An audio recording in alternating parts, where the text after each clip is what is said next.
جنت کی ساری کلیاں کھل اٹھی ہیں۔ ماں جب پیار سے دیکھ رہی ہوتی ہے تو لگتا ہے عرش سے رحمتیں اتر رہی۔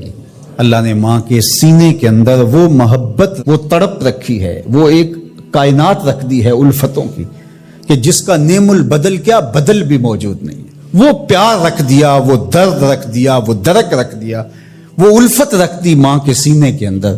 ایک شاعر ہوا تابش، اس نے ماں کے پیار کو کتنی خوبصورت پیرائے میں بیان کیا۔ ایک مدت سے میری ماں نہیں سوئی تابش، میں نے ایک بار کہا تھا مجھے رات کو ڈر لگتا ہے۔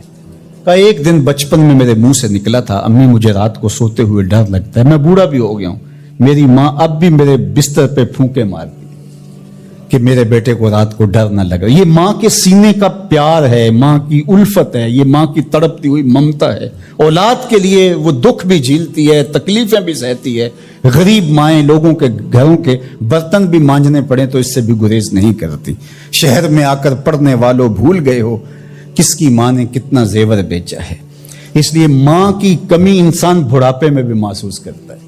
کبھی ایسا نہیں ہو سکتا کہ انسان کہے کہ کوئی بات نہیں اب میں بڑا ہو گیا، مجھے ماں کی کمی محسوس نہیں ہوتی۔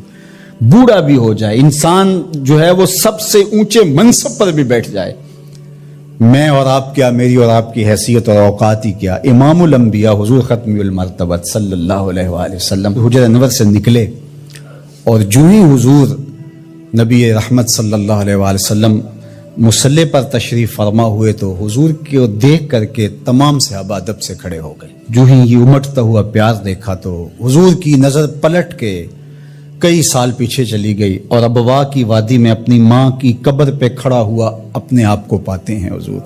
اور پھر ایک جملہ کہا، الحاوی للفتاوی کے اندر امام سیوطی نے اس کو بڑی تفصیل سے لکھا ہے کہ چشمان رحمت سے آنسو ٹپکنے لگے اور حضور مصلی پہ کھڑے ہو گئے اور فرمایا لو ادرکت والدیہ او احدہما، کاش آج میرے ماں باپ زندہ ہوتے یا کم از کم میری ماں ہی زندہ ہوتی اور میں لوگوں کو نماز پڑھا رہا ہوتا۔ وَأَقْرَأُ فِيهَا بِفَاتِحَةِ الْكِتَابِ، اور اس میں سورہ فاتحہ کی تلاوت چل رہی ہوتی۔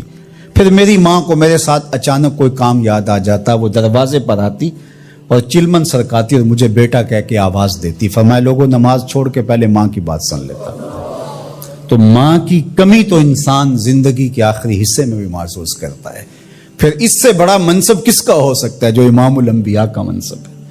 اتنا بڑا اعزاز کس کا ہو سکتا ہے جو خاتم المرسلین کا اعزاز ہے، جو محبوب خدا ہیں، کونین کے مالک ہیں، لیکن ماں کی کمی کو وہ بھی محسوس کرتے ہیں۔